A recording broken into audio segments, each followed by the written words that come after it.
इस वक्त की सबसे बड़ी खबर के साथ मीडिया ट्रायल के खिलाफ रिया ने सुप्रीम कोर्ट में एक अर्जी दाखिल की है, जिसमें मीडिया में मुझे दोषी ठहराया जा रहा है। रिया चक्रवर्ती की तरफ से इस अर्जी में लिखा गया, हाल में कई एक्टर ने खुदकुशी की लेकिन मीडिया इस पर चुप रहा। ये हम आपको बता रहे हैं कि आखिर अर्जी में रिया चक्रवर्ती ने क्या कुछ लिखा है जो उन्होंने सुप्रीम कोर्ट में दाखिल की है। उन्होंने सीधे सीधे मीडिया पर सवाल उठाया और ये कहा कि कई एक्टर्स ने जो है हाल ही में खुदकुशी की है लेकिन मीडिया इस पर चुप रहा है। बिहार विधानसभा चुनाव के मद्देनजर पटना में एफआईआर दर्ज की गई, यानी कि एक तरफ बिहार सरकार को भी कटघरे में खड़ा किया है रिया चक्रवर्ती ने। पटना में एफआईआर दर्ज कराने के पीछे बिहार के सीएम नीतीश कुमार शामिल है। तो ये बड़ी खबर आपको इस वक्त की बता दें कि रिया चक्रवर्ती की तरफ से सुप्रीम कोर्ट में एक अर्जी दाखिल की गई है, जिसमें मीडिया को दोषी ठहराया गया, बिहार सरकार को दोषी ठहराया गया और साथ ही बिहार पुलिस को कटघरे में खड़ा किया गया। उन्होंने सीधे तौर पर यह कहा कि कई ऐसे हाल ही में मामले सामने आए, कई एक्टर्स ऐसे आ चुके हैं सामने जिन्होंने खुदकुशी की, लेकिन उस वक्त जो है मीडिया चुप रहा। मुझे जानबूझकर मीडिया में जो है दोषी ठहराया जा रहा है जबकि मैं निर्दोष हूं। साथ ही उन्होंने ये भी कहा कि विधानसभा चुनाव को देखते हुए बिहार के सीएम जो है या फिर बिहार पुलिस जो है उसकी तरफ से एफआईआर जो है पटना में दर्ज कराई गई और पटना में एफआईआर दर्ज कराने के पीछे बिहार के सीएम नीतीश कुमार शामिल है। तो ये बड़ा आरोप रिया चक्रवर्ती की तरफ से लगाया गया और एक अर्जी जो है दाखिल की गई है सुप्रीम कोर्ट में। हालांकि अभी तक इसके बारे में ये जानकारी नहीं कि आखिर इस अर्जी पर जो है सुनवाई कब होगी, लेकिन दूसरी तरफ आपको बता दें कि महाराष्ट्र में भी जो है अभी सियासी घमासान मचा हुआ है, क्योंकि अभी जो है कुछ ही देर पहले बीएमसी की तरफ से एक नई गाइडलाइन जारी की गई है, जिसमें उन्होंने कहा कि अगर सीबीआई जांच के लिए आती है तो सबसे पहले उन्हें जो है ये बात साबित करनी होगी कि उनकी हेल्थ जो है पूरी तरह से ठीक है, और अगर वो प्रदेश में आते हैं जांच पड़ताल के लिए तो उन्हें 14 दिन के लिए पहले क्वारंटाइन किया जाएगा। इसीलिए उन्हें नो ऑब्जेक्शन सर्टिफिकेट जो है वो लाना जरूरी होगा, जिसमें ये लिखा होगा कि उनकी हेल्थ जो है पूरी तरह से ठीक है, और अगर हेल्थ पूरी तरह से ठीक होगी, वो सर्टिफिकेट उनके हाथ में होगा, तभी हम उन्हें जांच करने देंगे। तो देखिए, महाराष्ट्र में एक तरफ ये कोशिश की जा रही कि किसी भी तरीके से सीबीआई को रोका जा सके। पहले बिहार पुलिस को किस तरीके से रोका गया ये पूरे हिंदुस्तान ने देखा। अब बीएमसी की तरफ से गाइडलाइन जारी कर दी गई है कि 14 दिन के लिए क्वारंटाइन कर दिया जाएगा सीबीआई के हर अधिकारी को जिनके पास सर्टिफिकेट नहीं होगा हेल्थ से जुड़ा हुआ, जिसमें यह बात लिखी होगी कि वो कोरोना नेगेटिव है। दूसरी तरफ रिया की अगर हम बात करें तो देखिए, रिया चक्रवर्ती से पिछले 5 घंटे से पूछताछ चल रही है, जिसमें उनके भाई पिता श्रुति मोदी जो एक्स मैनेजर रह चुकी हैं सुशांत सिंह राजपूत की, वो और सिद्धार्थ पटानी जो उनके दोस्त रह चुके हैं, उन सब से पूछताछ फिलहाल ईडी कर रही है। और इसी मीडिया ट्रायल के दौरान जो है रिया चक्रवर्ती ने सुप्रीम कोर्ट में एक अर्जी दाखिल की है, जिसमें उन्होंने सीधे सीधे मीडिया, बिहार पुलिस और बिहार सरकार को कटघरे में खड़ा किया है, जिसमें उन्होंने ये लिखा कि मीडिया में मुझे जानबूझकर दोषी ठहराया जा रहा है। हाल में कई एक्टर्स ने खुदकुशी की है लेकिन मीडिया उस पर चुप है, और विधानसभा चुनाव के मद्देनजर पटना में एफआईआर दर्ज की गई है। ये सीधे सीधे आरोप बिहार पुलिस पर, और देखिए बिहार के सीएम नीतीश कुमार का भी नाम इसमें शामिल है, जिसमें अर्जी में यह लिखा गया है कि पटना में एफआईआर दर्ज कराने के पीछे बिहार के सीएम नीतीश कुमार का हाथ जो है शामिल है। हालांकि अब इस पर सुनवाई कब होती है वो देखने वाली बात होगी, या फिर सुप्रीम कोर्ट की तरफ से क्या कुछ फैसला सुनाया जाता है। लेकिन अभी आपको बता दें, ईडी जो है पिछले 5 घंटे से पूछताछ कर रही है। 8 अगस्त को शोभित ठाकुर से पिछले 18 घंटे जो है पूछताछ हुई थी, और साथ ही इस ईडी इस पूछताछ में ये निकाल रही है कि आखिर क्योंकि आपको बताया कि इनकम टैक्स के हिसाब से जो है रिया चक्रवर्ती की सालाना आय जो है वो 10 से 12 लाख है, लेकिन वो अचानक बढ़कर 14 लाख हो गई। यहाँ तक कि उनके बैंक अकाउंट से कई ट्रांजैक्शंस की गई है जो लाखों में नहीं करोड़ों में है, और इतना ही नहीं, शॉपिंग पे या फिर ट्रेवल में जो है कई खर्चे किए गए। आरोप जो है वो बिहार सरकार पर लगा रही हैं, और उनका ये कहना है कि आगामी जो है वो बिहार में विधानसभा चुनाव होने हैं, और इससे सियासी फ़ायदा लेने के लिए जो है एक तरह से एफआईआर जो है आनन फानन में दर्ज की गई है। और सबसे अहम आरोप जो है रिया चक्रवर्ती बिहार के सीएम पर लगा रहे हैं, नीतीश कुमार पर वो लगा रही हैं। वो ये कह रही हैं कि एफआईआर दर्ज करने में जो करवाने में जो है बिहार के सीएम नीतीश कुमार तक शामिल हैं, ये रिया चक्रवर्ती अपने हलफनामे में कह रही हैं। इसके अलावा मीडिया पर भी जो आरोप जो हैं वो लगा रही हैं, और ये कह रही हैं कि सीबीआई जांच से उन्हें आपत्ति नहीं है। अगर सुप्रीम कोर्ट सीबीआई जांच का आदेश अगर देता भी है तो उन्हें जो है कोई आपत्ति नहीं है, लेकिन सुप्रीम कोर्ट सबसे पहले जुरिडिक्शन डिसाइड करे, क्योंकि जिस तरह से एफआईआर दर्ज की गई है पटना में वो सीआरपीसी नियम के खिलाफ है। लिहाजा जुरिडिक्शन जो है वो मुंबई में होना चाहिए, ना कि पटना में। तो ये रिया चक्रवर्ती जो है बातें अपने तमाम बातें जो हैं वो ताज़ा हलफनामे में कह रही हैं, और सीधे तौर पर मीडिया को भी यहाँ सवाल के घेरों में उठाने की कोशिश कर रही हैं। देखिए, कानून का पाठ पढ़ाती हुई रिया चक्रवर्ती जो है अब नजर आ रही है बिहार पुलिस, बिहार सरकार और मीडिया को। और देखिए तस्वीर हम आपको दिखा रहे हैं। दरअसल ये तस्वीर जो है कुछ महीने पहले की है, जब सुशांत सिंह राजपूत के घर पर काल सर्पदोष की जो है पूजा की गई थी, जिसमें आपको उनके बहन और बहनोई जो है नजर आ रहे होंगे। हालांकि इस दौरान रिया चक्रवर्ती जो है वहां पर मौजूद नहीं है। और ये तस्वीर आपको दिखा रहे हैं जब आज ईडी के ऑफिस के बाहर रिया चक्रवर्ती, शोभित ठाकुर नजर आए, साथ ही उनके पिता भी मौजूद थे, श्रुति मोदी और सिद्धार्थ पिटानी जो है फिलहाल ईडी ऑफिस के अंदर है, जिनसे पूछताछ की जा रही है। और अब आपको देखिए बता दें कि सुप्रीम कोर्ट में एक अर्जी दाखिल की गई है, जिसमें हमारे संवाददाता जैसे लगातार बता भी रहे थे कि सियासी फायदा लेने के लिए जो है नीतीश कुमार की तरफ से एफआईआर दर्ज करवाई गई। मतलब कहीं ना कहीं पीछे जो है हाथ जो है बिहार के सीएम नीतीश कुमार का रहा है सियासी फायदा उठाने के लिए, ऐसा आरोप रिया चक्रवर्ती की तरफ से लगाया गया है बिहार के सीएम नीतीश कुमार के ऊपर। इतना ही नहीं, उन्होंने ये भी कहा कि मीडिया जो है लगातार मुझे दोषी ठहरा रहा है, जबकि मैं निर्दोष हूं। और उन्होंने ये भी कहा कि सीआरपीसी की जो धारा है उसके तहत ये कहीं ना कहीं गलत है जो बिहार के अंदर एफआईआर दर्ज की गई, क्योंकि पहले ही ये पूरा मामला जो है मुंबई के अंदर चल रहा था। तो ऐसे में ये सरासर गलत है। कानून का पाठ अब रिया चक्रवर्ती जो है पढ़ाती हुई बिहार पुलिस और बिहार सरकार को। इतना ही नहीं, उन्होंने मीडिया को भी कटघरे में खड़ा किया। उन्होंने सीधे तौर पर कहा कि मीडिया जो है मुझे दोषी ठहरा रहा है, जबकि हाल ही में कई एक्टर्स ऐसे हैं जिन्होंने खुदकुशी की, लेकिन तब जो है मीडिया खामोश रहा। लेकिन सुशांत सिंह राजपूत के मामले में लगातार मुझे दोषी ठहराया जा रहा है।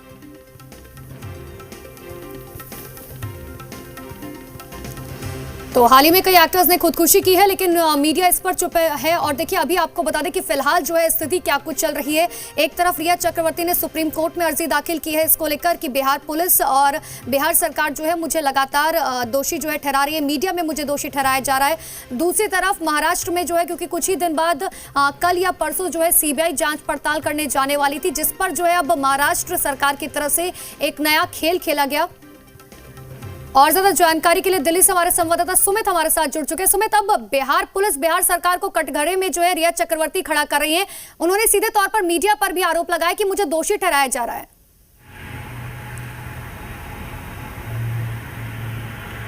जी बिल्कुल, देखिए ताज़ा हलफनामा जो है रिया चक्रवर्ती ने सुप्रीम कोर्ट में दाखिल किया है। 12 पन्नों का ये हलफनामा है, जिसमें तमाम आरोप जो है वो रिया चक्रवर्ती लगा रही हैं।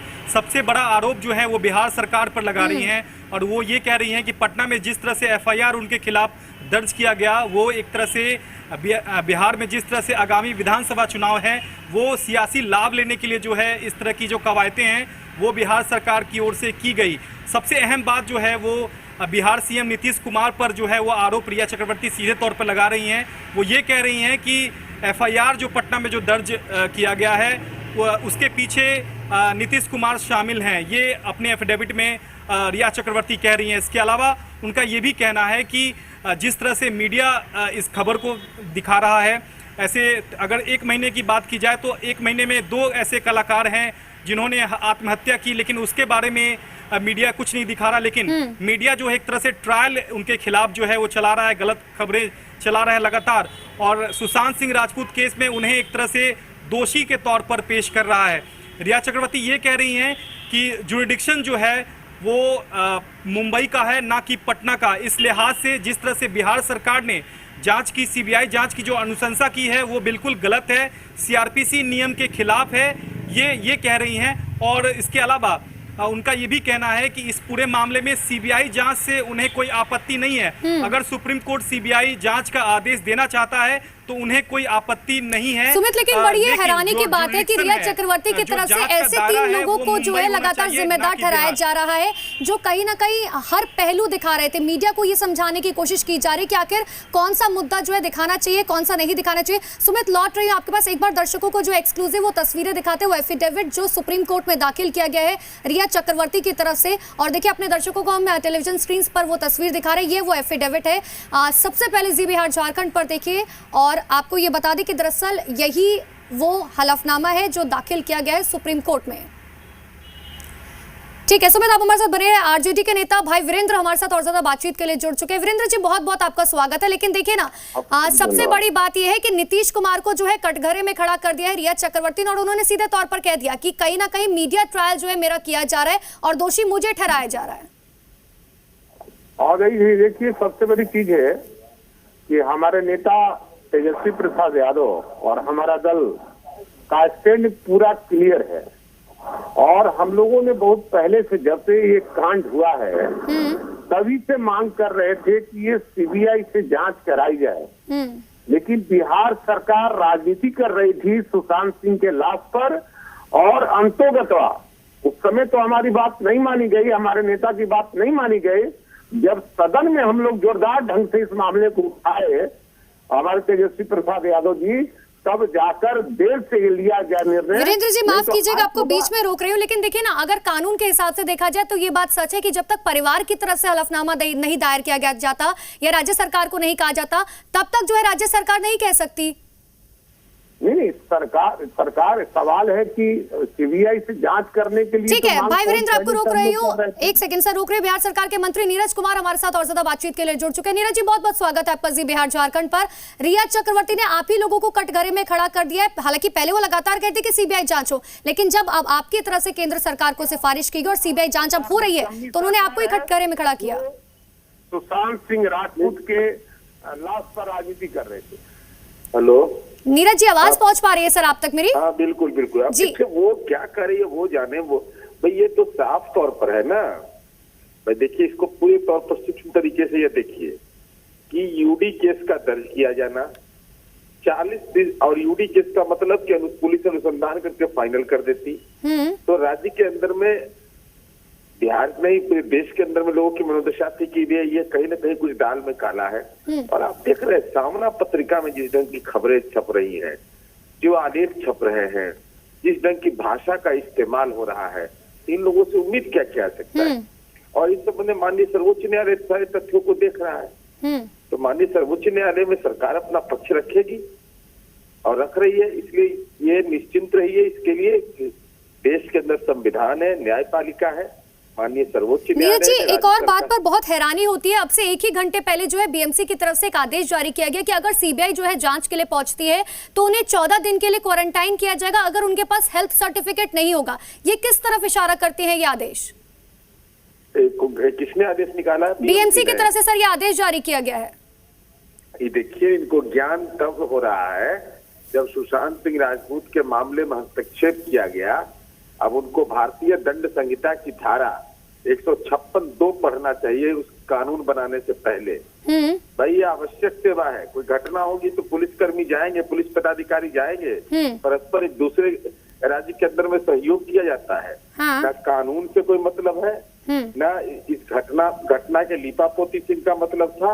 और जब सत्य उजागर हो रहा है तो तरह तरह की बात हो रही है, बेचैनी है। ठीक, नीरज जी हमारे साथ भाई वीरेंद्र भी जुड़े हुए हैं। उन्होंने दरअसल ये आरोप लगाया कि लगातार शुरुआत से ही वो सीबीआई जांच की मांग कर रहे थे, लेकिन आप जो है किसी और मामले में फंसे हुए थे। जब विधानसभा में तेजस्वी यादव ने इस पूरे मामले को उठाया, तब जाकर आप लोगों ने सीबीआई जांच की मांग करवाई। निश्चित रूप से ये लोग हर मामले में सोए रहते हैं, चाहे वो प्रवासी को बिहार से बाहर जो थे प्रवासी, उनको बुलवाने के लिए, छात्रों को कोटा से लाने के लिए हमेशा ना कर नुकुर करते रहे। और हम लोग लगातार सरकार पर दबाव दिए, बाद में हमारी बात मानी जाती है, लेकिन काम बिगड़ने के बाद, नीरज जी जवाब दीजिए, के बाद बिल्कुल ये लोग ऐसा काम करते हैं। इनके सरकार नाम का कोई चीज नहीं है, इनके सरकार में जितनी गलतियां ये सरकार करती है शायद देश और दुनिया में कोई भी सरकार नहीं करती है। ठीक है नीरज जी जवाब दीजिए। कानून की धज्जियां उड़ाई जाती है, उनके यहाँ कानून की धज्जियां उड़ाई जा रही है। आज किसी भी पुलिस स्टेशन में बिना पैसे का। ठीक है वीरेंद्र जी, एक बार जवाब सुन लेते हैं। आप कई आरोप लगा चुके हैं, हमारे साथ बने हुए नीरज जी जवाब दीजिए। इसका एक ही जवाब है कि सीबीआई जैसी संस्था के प्रति अब तक तो यह कह रहे थे कि हमारे नेता लालू जी को फंसा दिया गया। सीबीआई पर भरोसा बढ़ गया ना, सीबीआई को मानने की सक्षम संस्था है, तो लालू जी की सजा भी इसका मतलब सही है, लालू जी पर जो आरोप लगे वह भी सही है। अगर सीबीआई पर भरोसा पड़ गया, लालू जी पर जो आरोप लगा है वो भी सही, जो सजा हुआ वह भी सही। ये राष्ट्रीय जनता दल का नया स्वरूप है। भाई अब सीबीआई भी सही है, सारे लोग आप फंसेंगे। आपके राज्य में जितना घोटाला हुआ है, देश और दुनिया में कोई घोटाला किया है क्या? उसकी जांच होनी चाहिए करके। घोटाला का होगा आपके राज्य में जितना बिहार जैसे देश में शर्मसार हुआ है, बक्सर केस और दुनिया में हुआ है। अपने नेता के प्रति सम्मान है और राष्ट्रीय केवल जनता दल का। ये लोग आदरणीय लालू प्रसाद यादव का नाम लेकर राजनीति करते हैं, इसके अलावा इनके पास कोई कंसेप्ट नहीं है। बिहार के बेरोजगारों को रोजगार देने के लिए, भूखे के पेट भरने के लिए इनके पास कोई कंसेप्ट नहीं है। भाई वीरेंद्र, लेकिन ये बात तो सच है ना कि देखिए आज आप लोग चाहे सीबीआई जांच की मांग करें, लेकिन जब लालू प्रसाद यादव का मामला था तब आप लोग इसी सीबीआई पर सवाल उठाते थे, तब आप लोग बिल्कुल गुरेज नहीं करते थे। कई ऐसे मामले जब आप सुप्रीम कोर्ट पर तक में सवाल उठा चुके हैं। ये सवाल हम लोग ने ही सीबीआई से जांच कराने का चारा घोटाला कर जांच के लिए हमारा मंत्रिमंडल ने दिया था उस समय पे तत्कालीन सरकार में। ये लोग नहीं दिए थे, हमारी सरकार ही दी थी सीबीआई से जांच कराने के लिए और हम लोगों ने अनुशंसा किया था। लेकिन सर इस बात को तो नहीं भूला जा सकता ना कि दरअसल कितना प्रेशर था पार्टी के ऊपर, कितना प्रेशर था सरकार के ऊपर कि सीबीआई जांच की मांग की जा रही थी। गलत शिक्षक के स्कूल में ये लोग पढ़ते हैं, जहाँ केवल गलतियां होती है, जहाँ आरसीपी टैक्स वसूला जाता है, उसी स्कूल के ये लोग विद्यार्थी हैं। ठीक है नीरज जी, एक आखिरी सवाल जो मैं आपसे जानना चाहूंगी, अब बिहार सरकार का जो है अगला स्टेप क्या होगा जब सुप्रीम कोर्ट में रिया चक्रवर्ती की तरफ से जो है एक हलफनामा दायर किया गया है? चलिए आज कम से कम जी बिहार झारखंड को आभार व्यक्त करते हैं, धन्यवाद देते हैं कि लालू जी के सजा को पर मोहर लगा दिया राष्ट्रीय जनता दल ने, इसके लिए आभार। और दूसरा, राज्य सरकार जो भी अपना कानूनी पक्ष नहीं, लालू जी को फंसाया गया है। ठीक है भाई वीरेंद्र, ठीक है। बिहार के गरीब घोरबा सब लोग कर रहे हैं। आदरणीय लालू प्रसाद यादव को राजनीतिक तौर पर फंसाने का काम किया। दुरई का रिपोर्ट पढ़िए। वीरेंद्र जी, अभी हमारा टॉपिक लालू यादव नहीं है, अभी हमारा टॉपिक सुशांत सिंह राजपूत है। जेल भेजा, उसकी प्रशंसा के कसीदे उसके दल के कार्यकर्ता पढ़ रहे हैं। आने वाला इतिहास आपको दिखेगा। गरीबों के नेता थे। ठीक है वीरेंद्र जी, एक सेकंड, वीरेंद्र जी एक सेकंड रुक जाइए सर, एक सेकंड। नीरज जी, एक आखिरी सवाल मेरा यही था कि बिहार सरकार का अगला स्टेप क्या होगा? नीरज जी, एनडीए के लोग लगकर हमारे नेता आदरणीय लालू प्रसाद यादव को फंसाने का काम किया है। ठीक है, चलिए बहुत बहुत शुक्रिया भाई वीरेंद्र आपका जुड़ने के लिए। नीरज जी आपका बहुत बहुत शुक्रिया तमाम बातचीत करने के लिए। तो देखिए रिया चक्रवर्ती दरअसल लगातार ये कह रहे हैं कि मीडिया में जो है मुझे दोषी ठहराया जा रहा है। ज्यादा जानकारी के लिए पटना से हमारे संवाददाता आशुतोष हमारे साथ जुड़ चुके हैं। आशुतोष, अगर इस पूरे मामले को हम शुरुआत से देखें तो ऐसा लग रहा है कि ये जो है तराजू में तोलने की कोशिश की जा रही है कि आखिर किसका पलड़ा जो है वो ज्यादा भारी है। एक तरफ महाराष्ट्र तो देखिए जो है लगातार हम इस बड़ी खबर पर कवरेज के हुए आशुतोष कुछ ही देर में हमारे साथ जुड़ेंगे, उनसे जो है जानेंगे कि आखिर अब जो है बिहार सरकार का अगला स्टेप क्या होगा, क्योंकि सबसे बड़ी बात यह कि सरकार को इस बार कटघरे में खड़ा कर दिया रिया चक्रवर्ती ने, और दूसरी तरफ महाराष्ट्र सरकार जो है हर मुमकिन कोशिश कर रही है कि चाहे किसी को भी। और ज्यादा जानकारी के लिए हमारे संवाददाता सुमित लगातार राजधानी दिल्ली से हमारे साथ बने हुए हैं। सुमित, देखिए ना, यही सवाल जो है मैं आशुतोष से भी जानना चाह रही थी कि अगर इस हम पूरे मामले को शुरुआत से देखें तो ऐसा लग रहा है कि तराजू में तोलने की कोशिश की जा रही है कि आखिर किसका पलड़ा ज्यादा भारी है। एक तरफ supreme court, CBI, Bihar police, Bihar सरकार, दूसरी तरफ अकेले रिया चक्रवर्ती और महाराष्ट्र सरकार।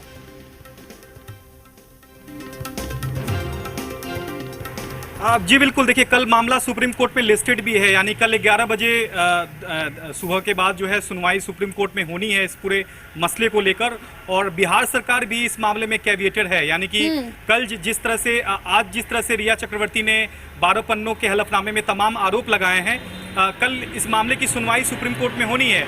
और कैविएट के तौर पर, कैविएटर के तौर पर बिहार सरकार भी इस मामले में है, क्योंकि इस मामले में जो 3 पक्ष हैं, खासकर बिहार सरकार, महाराष्ट्र सरकार और सुशांत के पिता, उनकी ओर से जो है हलफनामा सुप्रीम कोर्ट में दाखिल कर दिया गया है और एडिशनल एफिडेविट जो है वो रिया चक्रवर्ती की ओर से आज दाखिल की गई थी। तो जिस तरह से तमाम जो आरोप यहाँ लगा रही हैं रिया चक्रवर्ती, उसका काउंटर जो है सुप्रीम कोर्ट में ही बिहार सरकार कल करेगी, क्योंकि बिहार सरकार की ओर से इस पूरे मामले में जो है मुकुल रोहतगी जो वरिष्ठ वकील हैं वो कल पेश होंगे। तो निश्चित तौर पर जिस तरह से तमाम आरोप जो है रिया चक्रवर्ती यहाँ लगा रही हैं, इस आरोप का जो जवाब है वो बिहार सरकार के वकील को कल सुप्रीम कोर्ट में देना होगा। तो कल 11 बजे के बाद सुप्रीम कोर्ट में इस पूरे मामले को लेकर सुनवाई होनी है और कल सुप्रीम कोर्ट को ये डिसाइड करना है कि जुरिडिक्शन का सवाल बार बार रिया चक्रवर्ती उठा रही हैं। रिया चक्रवर्ती का कहना है कि ईडी और सीबीआई जो है बिना जुरिडिक्शन की इस पूरे मामले में जांच कर रही है। तो कहीं ना कहीं अब सुप्रीम कोर्ट के पाले में गेंद है। लेकिन सबसे बड़ी बात है कि मुझे लगता है कि रिया चक्रवर्ती या उनका जो भी वकील है उन्हें ये बात समझ नहीं आ रही कि ईडी और सीबीआई को किसी की जरूरत नहीं है। हैं। आप हमारे साथ बने रहे। आशुतोष पटना से हमारे साथ जुड़ चुके, एक बार फिर से उनका रुख कर लेते हैं। आशुतोष, देखिए ना, ये केस जो है काफी ट्रांसपेरेंसी जैसा जो है नजर आ रहा है, लेकिन जानबूझकर जो है इस पूरे केस को पेचीदा बनाने की कोशिश की जा रही, कभी सीबीआई कभी सुप्रीम कोर्ट। देखिए, पेचीदा बनाने की कोशिश नहीं की जा रही है, पेचीदा बनाने की कोशिश महाराष्ट्र सरकार की तरफ से हो रही है और रिया चक्रवर्ती लगातार आंखों में धूल झोंकने की कोशिश कर रही है। जब पूरा मामला सुप्रीम कोर्ट में है, हालांकि ये आखिरी कोशिश की गई है, रिया को कहीं ना कहीं ऐसा लग रहा है कि पूरा मामला जो है उसके हाथों से निकलता जा रहा है और यही वजह है कि उसने आखिरी कोशिश की है, सुप्रीम कोर्ट में हलफनामा दिया है कि बिहार सरकार की तरफ से एफआईआर जो है वो प्रायोजित है। इसमें कहीं भी एफआईआर में कहीं भी कोई सच में कह सकते हैं कि पॉलिटिकल कनेक्शन नहीं है, ऐसा नहीं है। बिहार सरकार पूरे मामले में इन्वॉल्व है और इसलिए ये एफआईआर जो है उसको खारिज करना चाहिए। सीबीआई को जांच करने का अधिकार नहीं है। ये पहले भी महाराष्ट्र सरकार की तरफ से ये स्टेटमेंट आ रहा था, मुंबई पुलिस की तरफ से ये स्टेटमेंट आ रहा था। अब रिया चक्रवर्ती भी वही स्टेटमेंट, वही हलफनामा दे रही है कि सीबीआई को, ईडी को पूरे मामले में हस्तक्षेप करने का अधिकार नहीं है। तो कहीं ना कहीं ऐसा लग रहा है रिया चक्रवर्ती को कि अब मामला पूरी तरीके से उनके हाथ से निकलता जा रहा है और जाहिर सी बात है क्योंकि कल सुनवाई होनी है और सबको ये पता है कि कल का दिन काफी अहम है। और बिल्कुल आशुतोष, लेकिन इस बात को भी जो है दरकिनार नहीं किया जा सकता कि जाहिर सी बात है कि बिहार सरकार को इन्वॉल्व होना ही पड़ा। अगर सीबीआई जांच की मांग की जानी थी परिवार की तरफ से, जब राज्य सरकार को ये याचिका दाखिल की गई तब जाके केंद्र सरकार ने सिफारिश जो है मानी है। बहुत बहुत शुक्रिया आशुतोष तमाम जानकारी के लिए। आपका सुमित, आपका भी बहुत बहुत शुक्रिया तमाम जानकारी के लिए। तो देखिए, हम आपको लगातार अपडेट बता रहे कि आखिर क्या कुछ अपडेट निकलकर सामने आ रहा है। रिया चक्रवर्ती ने एक तरफ सुप्रीम कोर्ट में याचिका दायर कर दी है, उस पर कल सुनवाई होगी। दूसरी तरफ बिहार सरकार के वकील जो है मुकुल रोहतगी, वो बिहार सरकार का पक्ष जो है सुप्रीम कोर्ट में रखेंगे। इतना ही नहीं, आपको ये बता दें कि ईडी जो है लगातार पूछताछ कर रही है रिया चक्रवर्ती से, उनके फाइनेंशियल कंडीशन के बारे में पूरे परिवार से पूछताछ की जा रही है और जो भी अपडेट मतलब